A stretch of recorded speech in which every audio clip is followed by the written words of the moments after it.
Men bilan hozir suhbat qilyapsiz, siz faqat jurnalist va suhbatdoshsiz, 100%. Hozir boshqa narsa o'ylamayapsiz-a?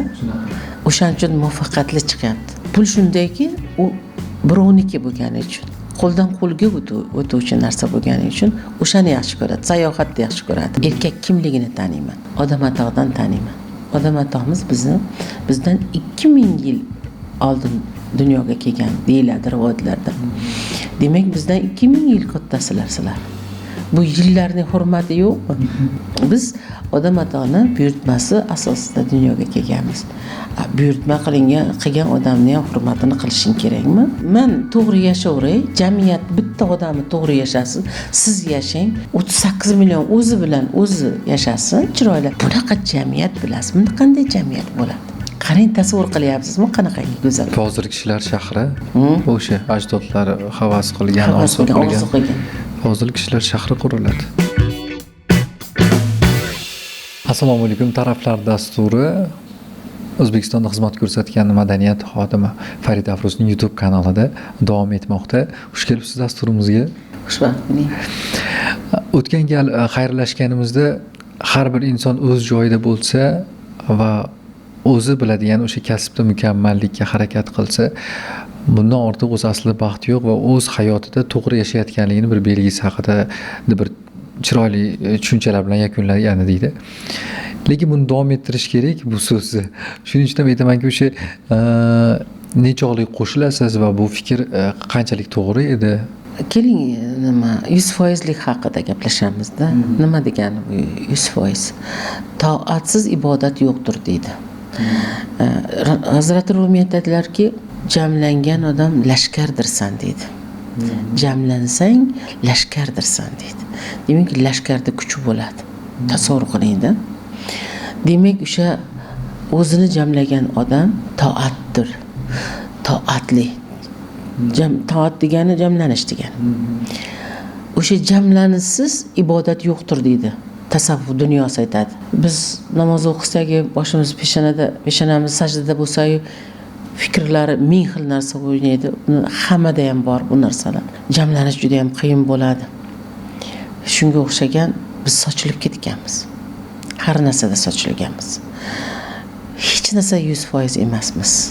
Agar siz 100% bo'lsangiz, har ishda ishingiz 5 bo'ladi. Endi qarang.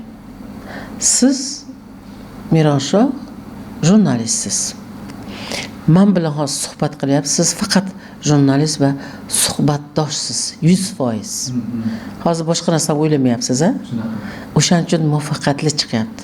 Siz o'zingiz jamlab olgansiz, fikri o'yingiz 100% men bilan bo'lyapsiz. Endi chiqdingiz, mashinangizni minasiz. Endi siz 100% shofyor bo'lishingiz kerak. Boshqa hech narsani o'ylamasdan shofyor bo'lsangiz, siz yo'l qoidalarini buzmaysiz, sizni gaya xodimlar to'xtatmaydi yoki xudo asrasin halokatga uchramaysiz. 100%. Endi uyga bordingiz. Uyga borib siz otasiz. 100% ota bo'ling. Ota. Bolalar bilan o'ynaysiz, ota. Undan keyin siz ayolingizga 100% ersiz. Yoki onangiz bo'lsa, onangizni 100% bolasiz. Endi ertaga rahbar joyga ishga ketyapsiz. Siz o'sha yerda 100% rahbar bo'lishingiz kerak. Ovqatlanyapsizmi? Siz o'randasiz, 100% bo'ling. Chalg'imang hech narsaga. Ana shu narsalarni biz yo'qotib qo'yganmiz. Har narsada 5%, 7%, 3%, 50% tarqoqlik. O'shaning uchun hamma ishimiz bitmaydi. Hamma ishimiz chala. Chala. O'sha foizlari chala. Va biz qarzdormiz hamma narsadan. Ota bo'lmadingiz, uyga borib oldingizda, mana shu jurnalistligingizda ketdingiz yoki shofyorligingizda ketdingiz, miyangizda boshqa narsalar o'ylanib, siz ota bolalaringizdan qarzdorsiz. Ayolingizdan qarzdorsiz. Qarzdorlik nima? Yelkangizda yuk bor. Birovdan $1 million qarz bo'ling. Siz yashay olarmikinsiz? Kecha kunduz o'zingizni bilmay, qayerga qo'yishingizni bilmay yashaysiz. Xudo ko'rsatmasin. Shunga o'xshagan qarzdormiz. Mana qarang, o'qituvchilar 45 minut darsga bordimi? 45 minut faqat o'qituvchi bo'lish kerak. Qochib ketish, yoki boshqacha safsata gaplarga o'zini sarf qildimi, darsini chala bila o'tdimi, demak davlatdan qarzi bor. Chunki uni 45 ming to'la darsi uchun to'lanyapti pul. Haqda o'sha 100%, 100% sarf qilsangiz 100% olasiz. Keyin olib yuramizda. Hamma ishimiz chala, ishxonaga boramiz, 2 soat, 1 soat ishlab, o'zlarim boshqa ishlarimizga ketamizda. Menga yaxshi oylik olmayapman deysiz. Vaholanki siz 100% sarf qilmadingiz o'zingiz. Sizga mukofot yo'q. Ana shu buni yaxshi o'zlashtirgan odam nihoyatda butun odam bo'ladi. Ilm ekan qarang bu. Bu bir ilm ekan. Bu ilm, bu boshqacha ilm. Bu alohida dunyoni boshqa ilmi bu. Agar hamma narsada 100% bo'lsangiz, endi tushundingiz, hamma narsada 100% bo'lsangiz, hamma xursand sizdan. Hamma rozi. Hamma rozi. Ota-onangiz rozi, bolalaringiz rozi, hammasi rozi. Keyin yana bitta ilm bor. Bu ilmni juda kam odamlar biladi va juda ham ko'p sir saqlanadi bu narsalar. Bugun endi mayli biz aytamizda bu narsalarni. Yana bir foizlar degan narsa bor. Bu 100%lik ilm tushunarli. Shu undan tashqari ikkinchi ilm. Bu 30%lik ilm. Siz topayotgan ro'zg'ordagi pul topayotgan erkak haqida gaplashamiz-da endi. Erkak pul topyapsiz, daromadingiz bor. O'sha daromadingizdan foydasidan, ehtiyojlardan tashqari. Ehtiyoj tushunarli, yeb ichish, boshqa nima. Endi masalan ehtiyojlar deyapmiz. O'shani 30%ni o'zingizga sarf qilishingiz kerak. Foydani. Aytaylikki, 10 million pul topyapsiz, foydangiz 10 million bo'ldi. 20 million pul topyapsiz va o'sha 10 millionni xarajatga ketdi, ehtiyojga ketdi. Boshqa narsalar, to'lovlar, boshqa narsalarga. Uni hozir ko'ramiz. 30% sizniki. O'sha 10 milliondan 3 millioni sizniki. Bir oydagi topgan. Siz unga qarang. Kostyum shim olasizmi? O'zingizga kerakli nima? Soat olasizmi? Erkak kishiga nima kerak bo'lsa, o do'stlaringiz bilan bir joyga, choyxonaga borasizmi? Ehtiyojlaringiz bor-ku. Siz yashashingiz uchun, go'zal yashash uchun, mana bu yerdagi ko'ngilni taskin topadigan, topish uchun 30% sizniki. Hech kimning haqqi yo'q. 30% ayolingizniki. 30% uni berasiz, u upi aliga oladimi, sochiga boradimi, ko'ylak oladimi? Ishingiz yo'q, u siz uniki 30%. 30% bolalardiki. Bolalar, o'sha 30% ayolniki deganda odamlar ayolga beryapman, ro'zg'or qilish kerak, oziq-ovqat. Yo'q, u emas. Bolalar va 30% bolalar va ro'zg'orniki. Bolalarning ehtiyojiga, kiyim-kechagi, maktabiga to'lovlari va uyingizda yeb ichish ro'zg'orniki. Endi 10%, 100% deb olsak-da sizni topgandan 10% ota-onangizniki. 10%. 10% shundayki, otangiz, onangizga berishingiz kerak o'shani. Masalan, 1 million bo'ladi o'sha. Har oyda 1 million ota-onangizniki. Agar mabodo otangiz, onangiz bo'lmasa, o'tib ketgan bo'lsalar, ularni amakingiz, ota tomonidan amakingiz va ammangizniki. Xolangiz va tog'angizniki. Ular ham o'tib ketgan bo'lsa, mana biz yoshimizda o'tib ketgan ammavachcha, tog'avachchaniki, amakivachchalarniki.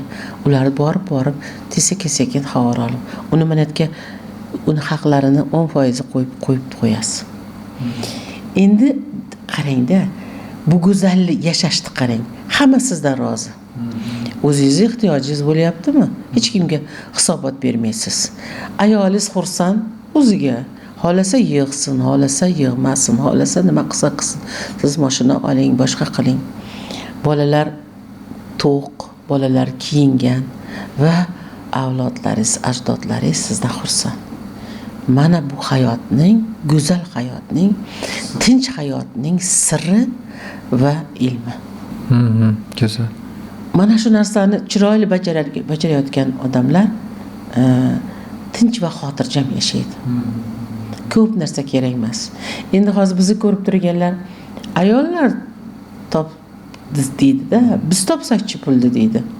Agar ro'zg'orda xo'jayingiz bo'lmasa, turmush o'rtog'ingiz bo'lmasa, siz pul topyapsizmi?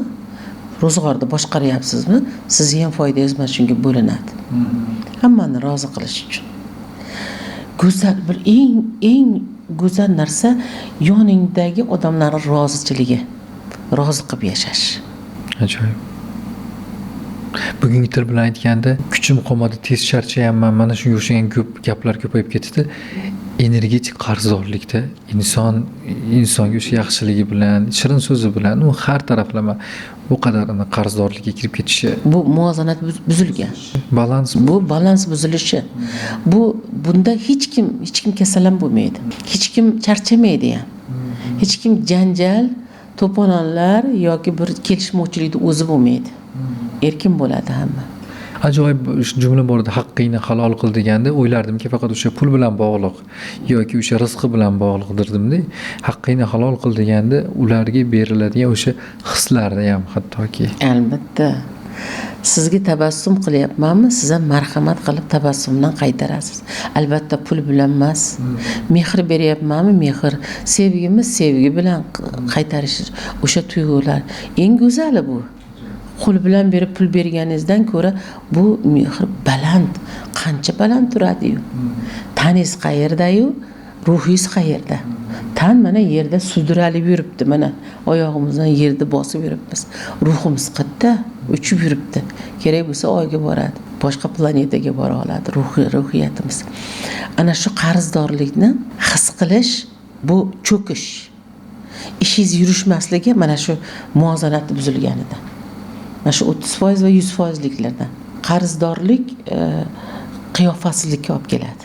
Keling endi 3-chi nima haqida gaplashamiz. 3-chi ilm haqida. Bugun 3-chi, mana birinchisidan boshlandi, hech qayerda eshitilmagan ilmlar, taraflar dasturi Farida Afruz kanalida ajoyib. Bu bora dasturimiz kengayib, falsafiylashib, qaysi ma'noda yashamlar. Va yana bir narsani aytay, fikringiz qochib ketmasin. Bugun mana shu gaplaringiz qancha millionlarga sotilishini bilasizmi? Bozorda. Mana coachlar, psixologlar, nimadir aytyapman, o'zi aytish mumkin emas aslida. Bunday qimmat narsalardachi bahosi bo'lishi kerak. Chunki qancha baholasang shunchasan degan gap bor-da. Lekin ba'zi narsalar borki, bizni suhbatimiz ham juda arzon narsa emas deb o'ylayman. Biz vaqtimiz, bizni ikkalamizni bir nuqtaga kelishimiz o'zi ham juda qimmat narsa. Shuning uchun ham men bugun bemalol ayta olayapman. U yoqdan kelgan ilm, ilohiy kelgan ilmni sotib bo'lmaydi-da. Endi masalan o'qib olganing, ilm olganing, pul berib o'qigan, pul berib bilgan narsangni pulga sotishing mumkindir. Menda shunaqa nima borki, menga kelgan narsani men uni tekinga, u yoqdan kelgan narsani u yoqqa, shunga o'xshagan ilohiy so'zlarni, ilohiy hikmatlarni, ilmlarni sotib bo'lmaydi deb o'ylayman. 3-chi bo'limga o'tamiz. 3-chi. Endi 3-chi ilm haqida, mana shu ikkalasini buzilgandagi 3-chi masala bor. Qarang, bu bosqichma shunda? 30% birinchi boshlasangiz ham, 100% birinchi boshlasangiz, har doim sizni yoningizda yuradigan narsalarda bular. Endi bosqich deb ham bo'lmaydi. Buni doimiy yorish. Unisi ham birlamchi, bunisi ham birlamchi. Endi 3-chi narsa qiyofasizlik. Siz mana bu 100%likni qila olmadingizmi? Munofiq bo'lasiz-da, qiyofangiz yo'qoladi sizni. Yolg'onchi ikkinchi xotinga aldaysiz. Xotin charchab turibman deysiz. Chunki haligi 30% buzib bo'ldingiz. Qonuniyat. Qiyofangizni yo'qotyapsizmi? Yolg'onga. Bolalarga nari tur, men charchab kelganman deyapsizmi? Otalik qiyofangiz ketdi. Erlik qiyofangiz ketdi. O'g'illik qiyofangiz ketdi. Qiyofatsizlik bo'lib qoladi. Sizda asli qiyofat yo'q. Siz shunday bo'lasizki, o'zingiz ham o'zingiz tanimay qolasiz. Asrlikdan uzoqlashish ya'niki. Asrlikdan o'zingizni qaysi qiyofam meniki edi deb qolasiz. Munofiqmisiz? 30% yo'qotgan, 100% qilmay turgan qaysi odam ekanmanmi Qaysi deysiz. toifaga kiraman deb? Siz darsdan ishxonangizdan qochyapsizmi? Rahbarda oldida boshqa qiyofadasiz. Yolg'on gapirasiz. Yolg'onchi qiyofasiga kirasiz. Lo'ttiboz qiyofasiga kirasiz.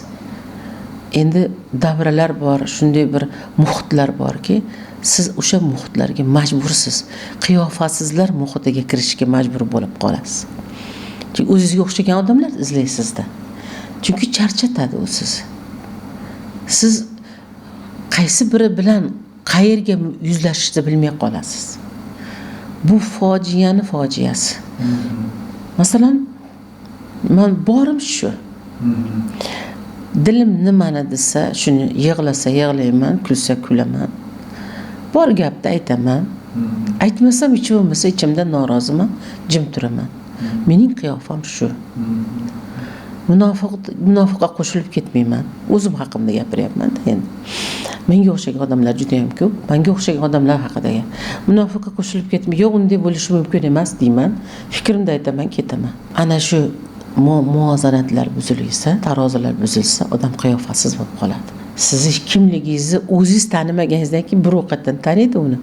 Men bilgan Mironshoh toza, kasbini yaxshi ko'radigan, sof, yaxshi fikrlaydigan bola deb o'ylayman. Va men o'shandaycha qolasiz menda. Qiyofangiz ko'p bo'lsa, men keyingisi bu tanimayman. Odamlarda shu gapni bilasizmi? Men sizni tanimay qoldim, ha deydi. Asli basharang shu ekanda degan gaplar bor-ku. Basharang ochildi-ya degan gaplar bor. Bular shu qiyofasizlikdan.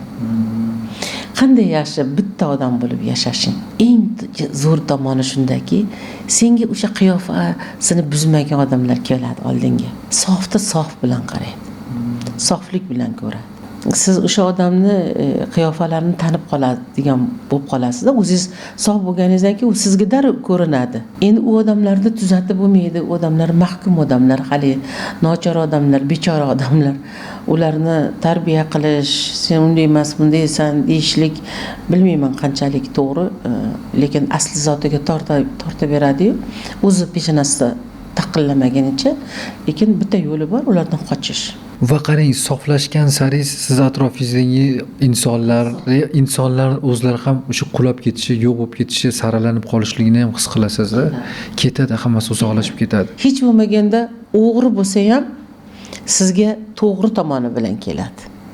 Siz to'g'risizda. U o'g'ri tomoni bilan kela olmaydi. Munofiqmi? Lekin ichida har bir odamning ichida kamida 100 ta odam bor. O'shaning uchun ham muhit ichiga, buzuqlar ichiga kirib keting, albatta buzilasiz. O'g'rilar ichiga kiring, buzilasiz. Lashkarlar ichiga kiring, siz harbiy bo'lasiz. Shoirlar ichiga kiring, siz ham shoirona ko'ngilga kirasiz. Mana shunaqangi muhitni juda ham ahamiyati katta. Chunki uni tagida biz bormiz. Bizning fe'limiz bor. Biz raqqoslar ichiga kirsak, raqsni albatta o'rgana boshlaymiz. Chunki ichimizdagi raqqos u yoqqa boradi-da. Tushunyapsizmi? O'sha qism. Ha, o'sha qism boradi. Endi siz soflanaverganingizdan keyin o'sha odamlar ham siz tomonga qarab, siz tomonga, sizga o'xshab keladi. Mazza-ku. Har bir inson o'zini to'g'rilab, o'zini sof saqlasa, jamiyatni sofligiga qarang. Jamiyatni sofligi. Xuddi shunday. Biz nima qilamiz uni o'rniga? Qo'shni bilan ishimiz bor, artist bilan ishimiz bor, ijtimoiy tarmoq ham yo'qda qarang, faqat birovlar bilan ishimiz bor. Tarqoqlikni fojiasi ekanda. Shunday. O'zim men to'g'ri yashayveray, jamiyat bitta odamni to'g'ri yashasin, siz yashang, 38 million o'zi bilan o'zi yashasin, chiroyli. 30% da buzmasin, 100%likni buzmasin. Bunaqa jamiyat bilasizmi? Qanday jamiyat bo'ladi? Qarang, tasavvur qilyapsizmi qanaqangi go'zal. Hozirgi kishilar shahri, o'sha ajdodlari havas qilgan, orzu qilgan. Hozirgi kishilar shahri quriladi. Shunday bo'ladi. Bu ilmlarda yashayotgan inson sifatida gapiryapsiz-ku, shuning uchun ham balki ta'siri kuchli. Agar buni qayerdadir o'sha o'rganib olib, kimgadir qayerdadir o'rganib olib, kimgadir aytib berilsa, bu bunaqa ta'siri chiqmasdi. Men bularda yashayman. Bilasizmi, buni qayerda o'qigansiz yo qaydan bilasiz deyshadi-da ba'zida. O'zim ham bilmayman bular qayerdan bilganimni. O shunday yashayman men. Shunday qabul qilaman. Demak, yashamlaringizdan bir qismini aytib berdingiz hozir bizga. Siz hayotiy falsafangiz, ya'ni o'zingizni qarashlaringizdan gapirib berdingiz. Hali ozgina aytdim, yolg'on gapirganda siz yolg'on gapiryapsiz shekilli deb qo'yaman. Dilini ortmayroq aytaman. Agar u badjahl bo'ladigan bo'lsa, jahlidan tushgandan keyin gaplashaman. Qochaman haligi aytganingizdek. Ilojim boricha-chi baribir yaxshilik qilgim kelaveradi. Yomonlik qilganga ham yaxshilik qilaveraman. Ikkita bir xil odam xatoni qilsa, bu u emas-ku deyman-da, yana o'sha bir xil xatoni xato qilgan odamni yaxshilikka yo'raman.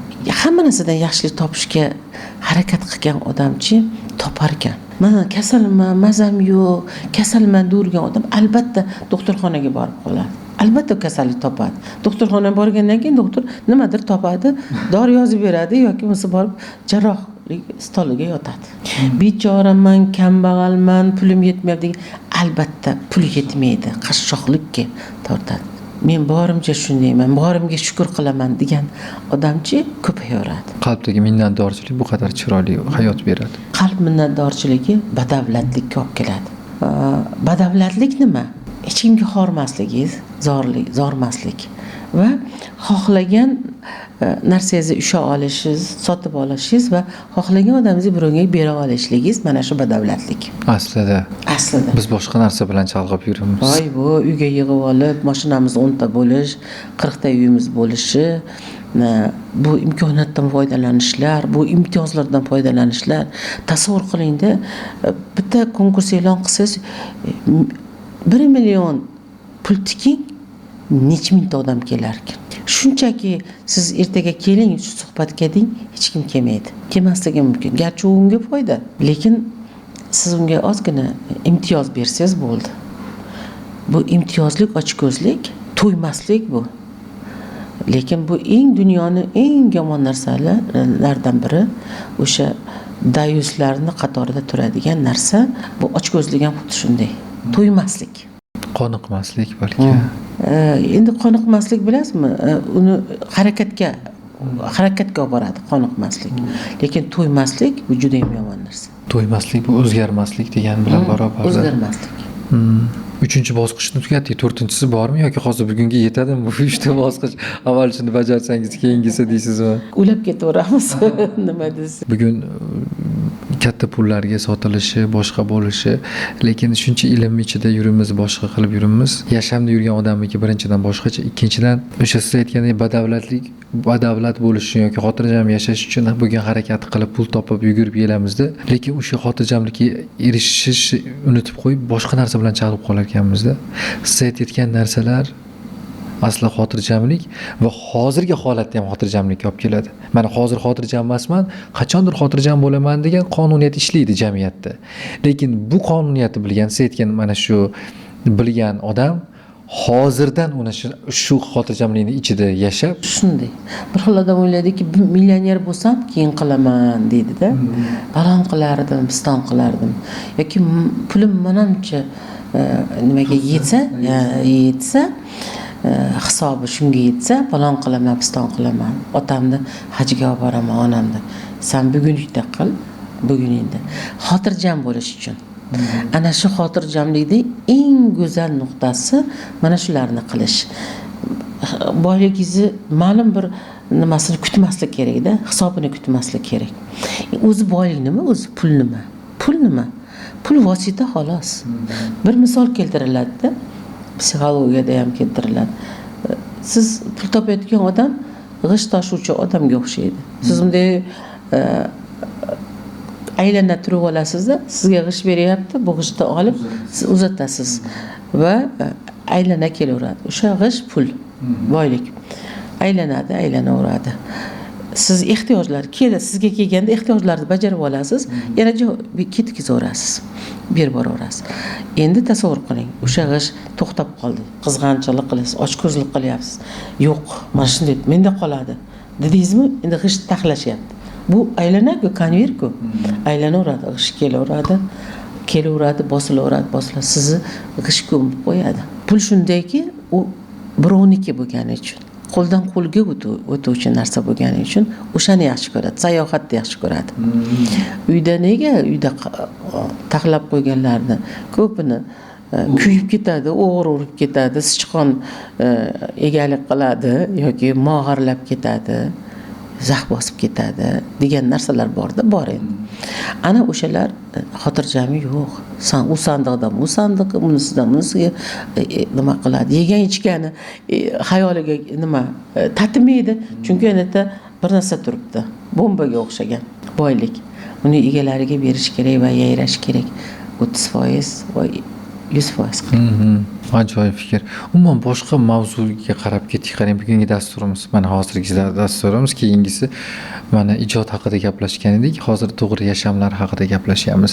Farida Afruzning ehtiyoji bo'ladimi bugungi zamon psixologiyasiga yoki psixologlarga yoki bugungi zamonaviy ilmlarga, ya'niki ilm hamma vaqt ehtiyojim bor ilmga. Hamma vaqt. Hattoki bolam bilan ham maslahat qilaman. Bolamdan ham nimalardir o'rganaman, nabiramdan bir narsalar o'rganaman. O'rganasanda ilm hamma vaqt nafaqat kitobdan, odamlar, atrofingdagi odamlardan o'rganasan. Ilmni ko'pligi hech qachon ziyon qilmaydi. Ehtiyojim juda ham katta. Yaxshi she'rga, yaxshi kitobga, yaxshi qo'shiqqa, yaxshi do'stga, yaxshi suhbatga ayniqsa juda ham ehtiyojim katta. Demak, ma'lum bir yoshga yetgandan keyin odam o'g'il uylab qiz chiqarib, mana xotirjam bo'lgandan keyin, bo'ldi endi men demas ekanda, baribir o'sha izlanishda davom etar ekanda. Chunki ruhning yoshi yo'qda. Hozir nechaga kirganing esingdan chiqib qoladi. Nechaga kirganingni bilmasang, nechaga kirgan bo'larding deydi-yu faylasuflar. Tasavvur qiling, pasportimiz yo'q, hisob kitoblarimiz bilmaymizda, nechaga kirgan bo'lardingiz siz yoki men. O'sha qalbda yoshi yo'q. Shuning uchun ham u har doim tashna. Har doim o'rganishga, o'qishga, o'sishga tashna. Murakkablashtirayotgan ham inson, uni osonlashtirayotgan ham inson. Siz aytgandek, to'g'ri o'sha joyda bo'lishda, qarang, mana hozir mana shu dasturdamiz va bizni eshitayotganlar ham ayni paytda bizni mana shu suhbatimizni eshitsa, o'z joyida bo'ladi, chalg'imasdan, tarqamasdan, boshqa qilmasdan.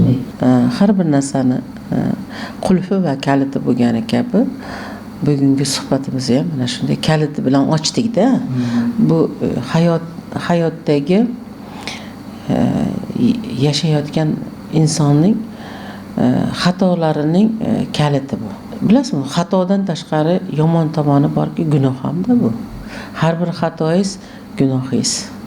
Uni tuzatish mumkin tavbalar bilan, o'sha ishni qilmasliklar bilan, qaytib o'shanga qaytmasligingiz bilan. Ko'p ayollar bilan gaplashganingizda ayollar tarafdorligi qanaqadir o'sha fikrlarda oshib ketadi-da, ayollar tarafga yon bosib, qaysidir fikrlar bilan erkaklar sar qoralab yoki bosib o'tadi. She'rlaringizni ko'rganimizda yoki fikrlaringizni eshitganimizda yo adolatli turasiz yoki bemalol erkaklarning tarafini ola olasiz. Shu borki, aytaman, masalan, nimadir deb qo'ysangiz ham arzigulik, masalan, fikrlaringiz bor, yoshingiz, tajribalaringiz bor va jamiyatdagi o'rningiz bor.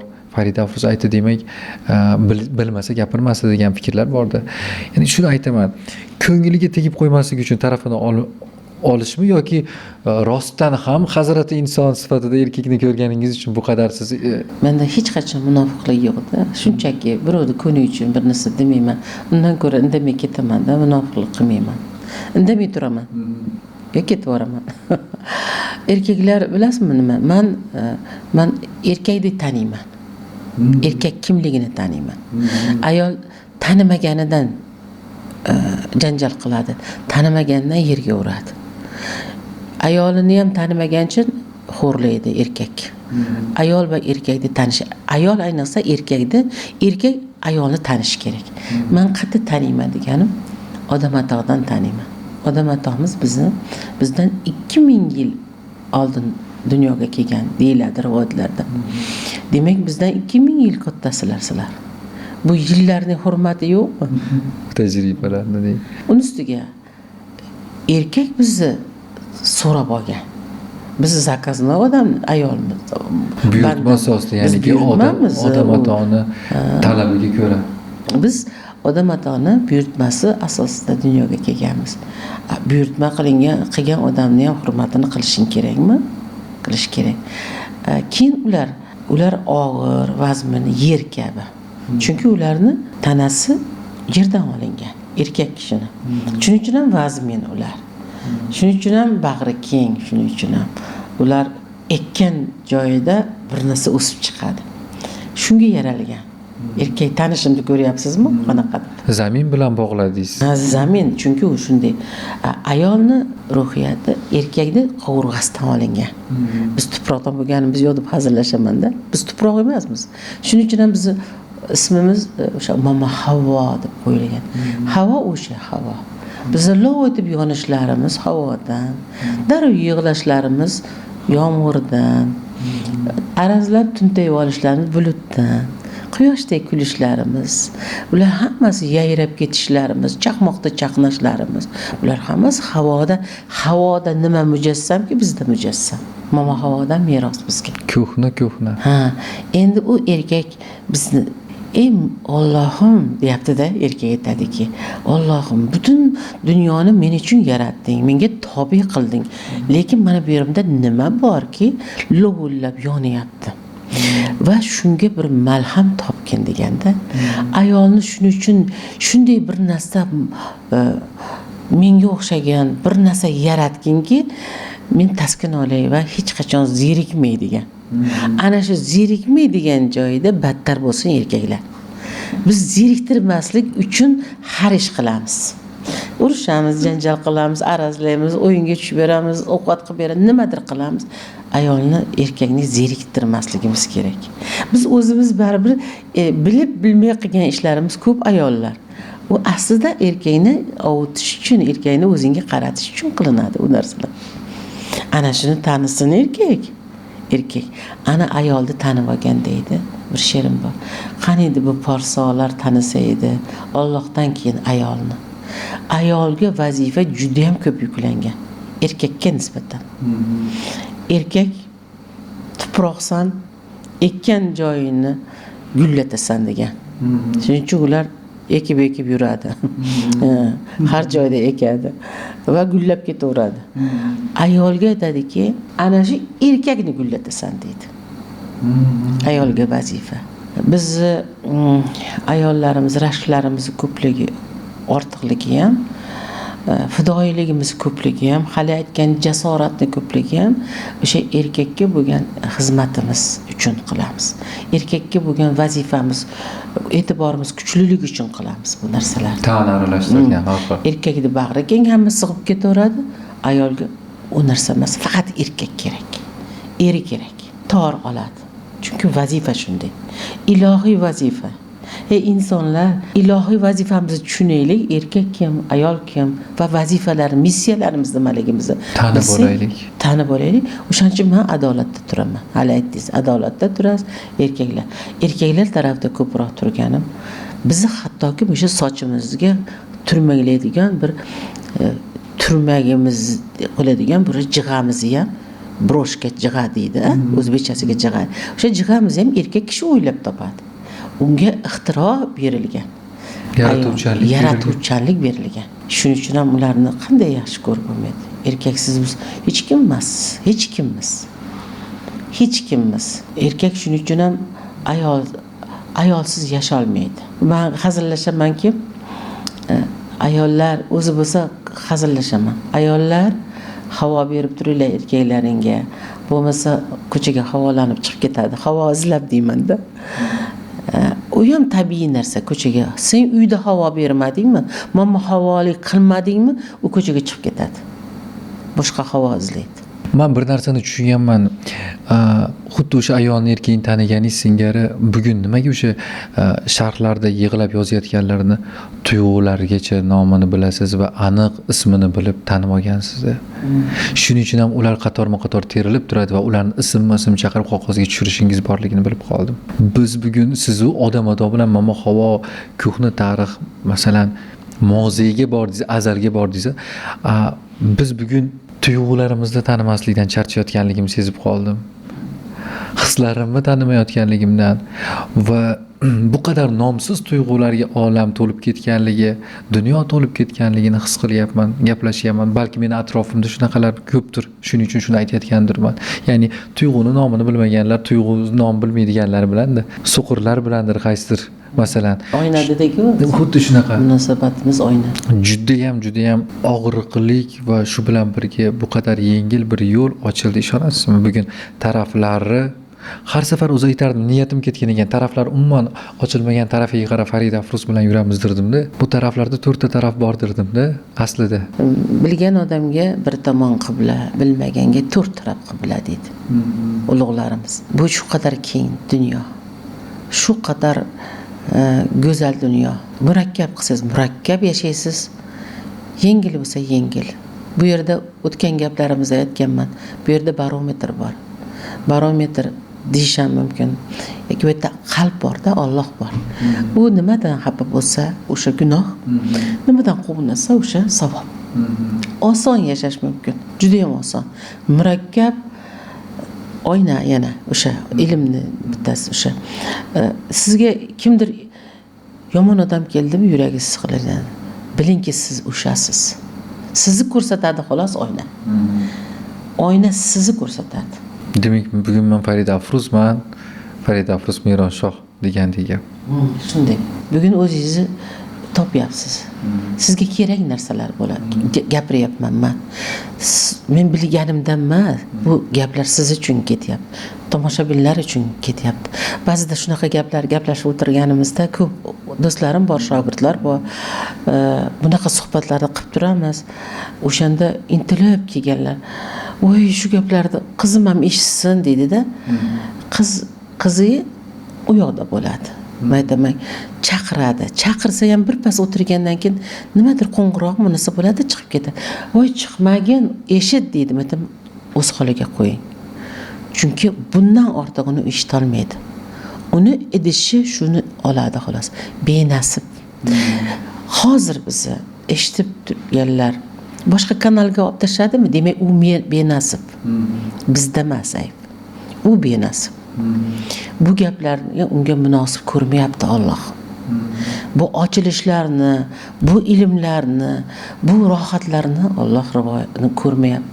Uning uchun biz oldimizga kelganlar biz kabi tozalanib kelish kerak bo'ladi. Biz kabi o'ylab kelish kerak. Biz kabi yashab kelish kerak bo'ladi. O'shaning uchun hech hayron qolmayman, kimdir suhbatimizdan, kimdir davramizdan kimdir chiqib ketsa, ha, o'zimcha aytaman, benasib ekansan deb qo'yaman. Uni tanib qo'yaman xolos. Rahmim kelib qoladi ba'zida.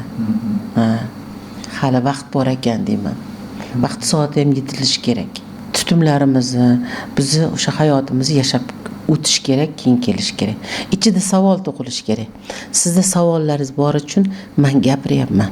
Siz meni gapirtiryapsiz. Bu bilimlar kimgadir aytgandirman, aytmagandirman, balki o'zim bu haqda o'zimga ham aytib gaplashib ko'rmagandirman, o'zim bilan ko'tarilgandir.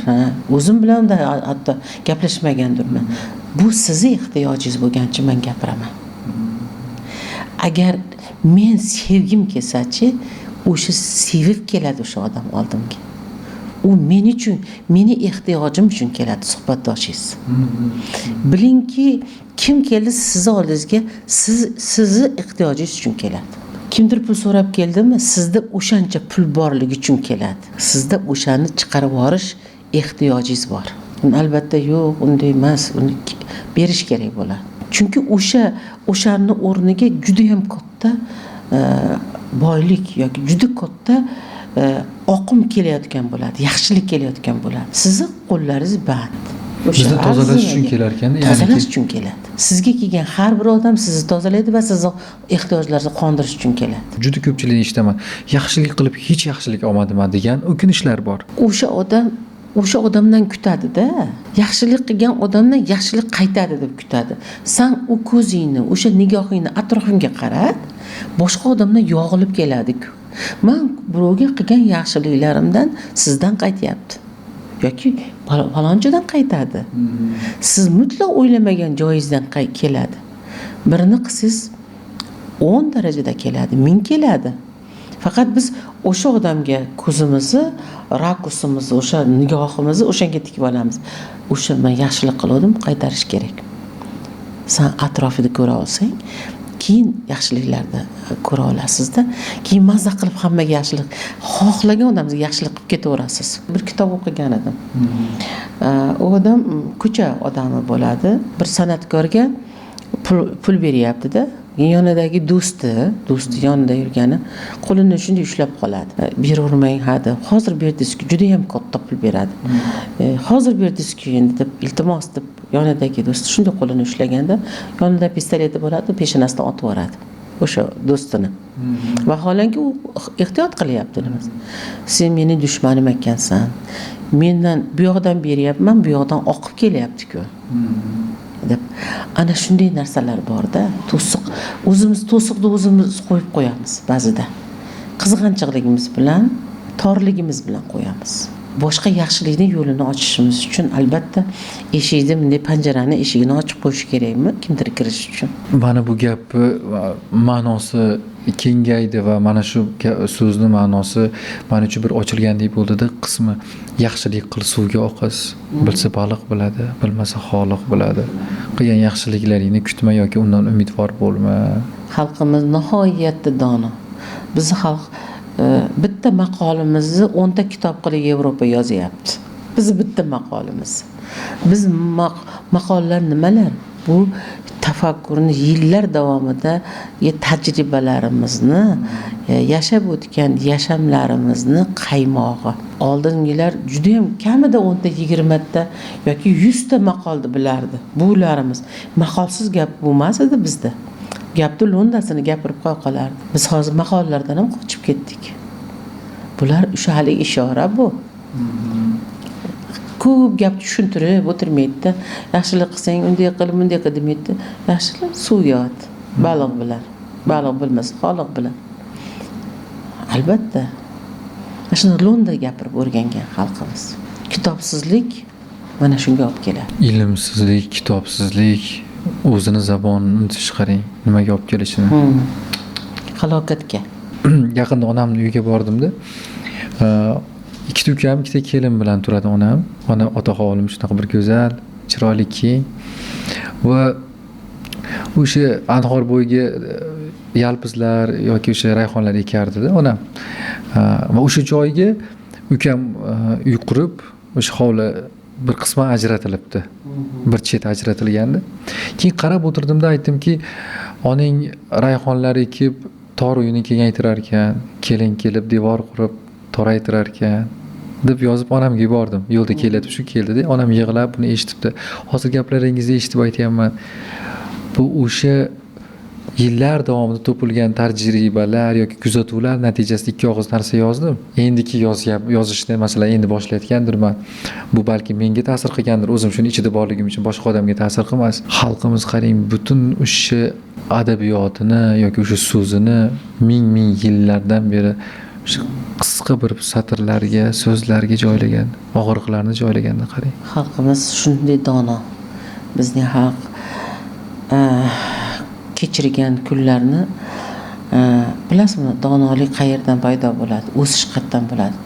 Azoblaringizdan bo'ladi. Alloh doim xo'rlagan emas, xo'rlangan tomonda bo'ladi. Alloh siz bilan bo'lsa, siz birov xo'rlasa, Alloh siz tomonga o'tib oladi-da. Alloh bilan yashayveringchi, qanday mazza yashaysiz, qanday o'sasiz, u bor joyda yashaysiz-da.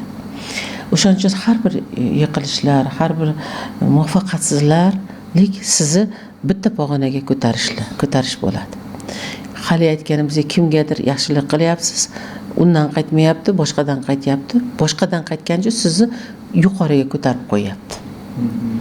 O'shaning uchun hech qiyinchiliklardan qo'rqmaslik kerak. Azoblardan, dardlardan bu qo'rqmaslik kerak, lekin bularsiz yashashni o'rganish kerak. Ular sizni yoningizdan bu yoqdan o'tib ketishi kerak. Muvaffaqiyatsizliklar, omadsizliklar, tushkunliklar, falokatlar, o'sha tuhmat nimalari hammasi o'tib ketishi mumkin. Siz ularda tanimasangiz o'tib ketadi. Tanisangiz yoningizga keladi. Men tanishingiz, bu 100 ta odamning ichidan bitta tanishingizni ko'rib qolsangiz, "Voy" deb so'rashasiz. Shunga o'xshab siz agar halokatni ko'rsangiz, g'iybatni yaxshi tanishsiz, u assalomu alaykum deb oldingizga keladi-da g'iybatda. Siz ularni tanimasligingiz kerak. tanimasangiz haligi aytgandek toza yo'lingizdan ketaverasiz. Ular siz ham uni tanimaysiz, u ham sizni tanimaydi. Ulardan mosuvo yashash kerak. Yana bir ilm bor edi aytgandek. Juda go'zal ilm bor yana bir. Bu 4-ilm. 4-ilm. Bu odamzod 3 ta yo'lda yashaydi. Birinchisi jazo yo'li. Qani endi hamma shuni bilib olsa zo'r bo'lardi-da. Haligi nasibadorlar bilishadi, xudo xolasa. Ikkinchi yo'li sinov yo'li. Uchinchi yo'li mukofot yo'li. Mana shu 3 ta yo'li bor. Jazo yo'li qanday? Aytaylik, siz qoqinib ketdingiz. Sizlar o'zingizni o'nglashingiz kerak. Biz nima deymiz? Bu toshni kim qo'ydi ekan? Yoki mana chelak nimaga bejo turibdim, qoqinib ketdim. Yoki mana zinani shotini narvonni teskari qo'yibsan deymizda, birovdan ko'ramiz. Birovdan qidiramiz. Biz to'xtatib o'sha joyda qoqinib, o'sha joyiga qo'yib kimni qoqintirdim ekan desangiz, o'zingizga savol. Kimdir qoqintirdimi, kimdir ishxonamda o'ylasangiz keladi. Topasiz. Ana palonchiga shunaqa degdim, ozgina qoqintirib qo'ydim. Allohim kechirgin, boshqa qilmayman. Iloji bo'lsa Allohdan kechirim so'raysiz. Iloji bo'lsa o'zidan ham so'rab qo'yasiz. Qila olmadingizmi uni uzoqda yoki endi uni ko'rmaysizmi? Mayli Allohdan so'rang. Bo'lsa o'zidan birinchi undan so'rash kerak, keyin Alloh kechiradi. Bandasi kechirmasa men kechirmayman dedi Alloh. Uni tushunmadingiz, birovdan ko'rdingizmi? Endi ikkinchi safar yiqilasiz, yiqilib oyog'ingiz sinadi.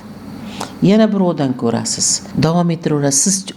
Ongingizda tushunmagunizcha, o'shani o'zingizdan ekanini tushunmaguncha Alloh sizga jazo beraveradi. Xuddi belgi berganday. Keyingisi avariya bo'lasiz. Tavba qildim. Avariya, nima halokatga uchraysiz. Unda ham birovga ko'rsiz, oxiri o'lim bilan tugaydi. O'lim bilan tugagandan keyin u yoqda yo'q, bu yoqda xatoni tuzatish bu yoqda bor xolos. U yoqda yo'q, bu yoqda qila olmaysiz, bu imkoniyat yo'q. Siz ana shu xatolarni tushunib borganingizdan borsangiz, kimdir oyog'i sindirdim, ko'nglini sindirdim. Birovni ko'nglini sindirsa, sizni oyog'ingiz sinadi, qo'lingiz sinadi. Bilingki, kimdir gipsda yuribdi, kimdir sindirgan u. Albatta qo'lini emas, ko'nglini sindirgan, nimadir sindirgan. Yo biznesini sindirgan. Nimadir sindirgan.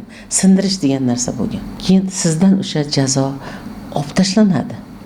Siz endi ikkinchi etapga o'tasiz. Mukofot etapiga. Yo'q, sinovga o'tasiz. Sinovda nima bo'ladi? Sizga mansab beriladi. Mansabsizlik beriladi. Musibat beriladi. Boylik beriladi, qashshoqlik beriladi va shunga o'xshagan sinovlar beriladi. Ana shu sinovlarni tushunsiz, anglang. Ey Allohim, menga boylik berding-a. Endi men birovlarga ham beraman. Menga berding, meni tanlab berding-a. Endi bag'rimda keng qilaman dedingizmi, sizga ketaverasiz.